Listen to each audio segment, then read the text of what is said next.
আসসালামু আলাইকুম ওয়া রাহমাতুল্লাহি ওয়া বারাকাতুহু। আলহামদুলিল্লাহ ওয়াসসালাতু ওয়াসসালামু আলা রাসূলিল্লাহ বাদ। সুপ্রিয় দর্শক, এই পৃথিবীতে আমাদের প্রতি আল্লাহ তাআলার যত নেয়ামত আছে তার মধ্যে অন্যতম শ্রেষ্ঠ একটি নেয়ামত হলো নেক সন্তানের নেয়ামত। যে সমস্ত বাবা মাকে আল্লাহ তাআলা নিঃসন্তান রেখেছেন, সন্তানহীনতার কষ্ট এবং পরীক্ষা কত কঠিন সেটি তারাই সবচেয়ে ভালো বলতে পারবেন। আজ আমরা কোরআন এবং হাদিস থেকে এমন 5টি আমলের কথা শেয়ার করতে চাই যে আমলগুলোর মাধ্যমে আমরা শুধুমাত্র সন্তানই নয় বরং নেক সন্তান লাভ করব ইনশাআল্লাহু বিইذনিল্লাহ। তবে সবকিছুর আগে আমাদেরকে মাথায় রাখতে হবে সূরা শূরার 50 নম্বর আয়াত। আল্লাহ তাআলা বলেছেন, ইয়াহাবু লিমান ইয়াশাউ ইনাসা ওয়া ইয়াহাবু লিমান ইয়াশাউ যুকুর আও ইউযাওয়িজুহুম যুকরানা ওয়া ইনাসা ওয়া ইয়াজআলু মান ইয়াশাউ আকীমা। যার অর্থ হলো আল্লাহই হলেন সেই মহান সত্তা, তিনি যাকে ইচ্ছা তাকে কন্যা সন্তান দান করে থাকেন, যাকে ইচ্ছা তাকে পুত্র সন্তান দেন, আর যাকে ইচ্ছা তাকে উভয়টি দান করেন, আর যাকে ইচ্ছা তাকে কোনোটি দান করেন না। আমাদের অনেক ভাই বোন আছেন যারা সন্তানহীনতার কষ্ট এবং দুঃখ গোছাবার জন্য, লাঘব করবার জন্য অনেক মাজারে গিয়ে ধর্ণা দেন, সেখানে গিয়ে সন্তান প্রার্থনা করে থাকেন। এই কাজটি আমাদের ঈমান হরণকারী একটি কাজ। আরও অনেক কাজ করে থাকেন অনেকেই, যে কাজগুলো আসলে আমাদের ঈমানের সঙ্গে সঙ্গতিপূর্ণ নয়। এজন্য সর্বপ্রথম মাথায় রাখতে হবে যে সন্তানহীনতার কষ্ট এবং দুঃখ এটি গোছাবার জন্য, সন্তান লাভের জন্য, অনেক সন্তানের জন্য শুধুমাত্র আল্লাহ তাআলার কাছে আমাদেরকে প্রার্থনা করতে হবে। আল্লাহ তাআলার দুজন নবী জাকারিয়া এবং ইব্রাহিম আলাইহিসসালাম তারা উভয় আল্লাহ রাব্বুল আলামিনের কাছে এমন একটা বয়সে এসে সন্তান এর প্রার্থনা করেছেন যখন সন্তান হওয়ার কথা নয়। আল্লাহ তাআলা তাদেরকে সেই সময়ে সন্তান দিয়েছিলেন এবং কোরআনে কারীমে তাদের সেই দোয়ার ফরম্যাট উল্লেখ করে দিয়েছেন।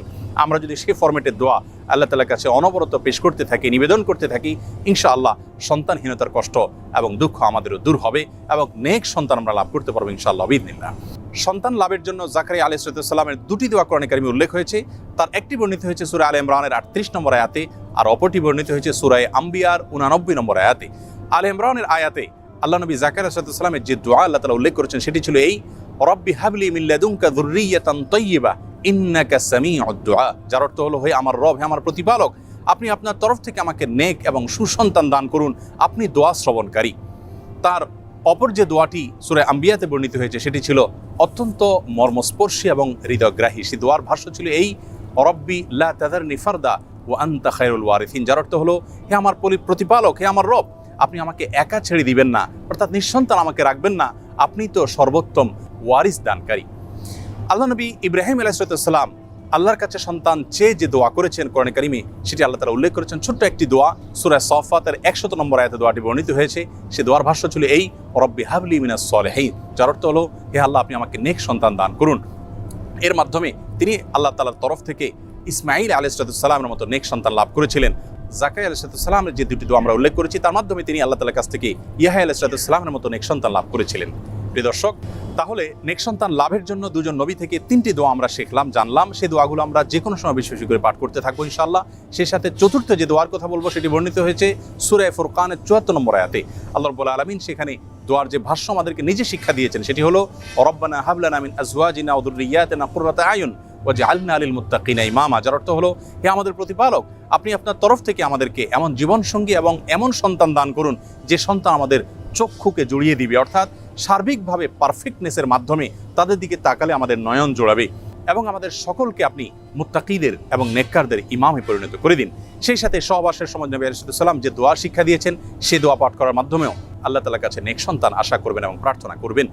5 নম্বর এবং সর্বশেষ যে আমলটি কথা বলতে চাই সেটি হলো ইস্তেগফার। ইস্তেগফারের মাধ্যমে আল্লাহ রাব্বুল আলামিন তার বান্দাদেরকে সন্তান দেওয়ার মাধ্যমে সমৃদ্ধ করে থাকেন, নেক সন্তান দান করে থাকেন।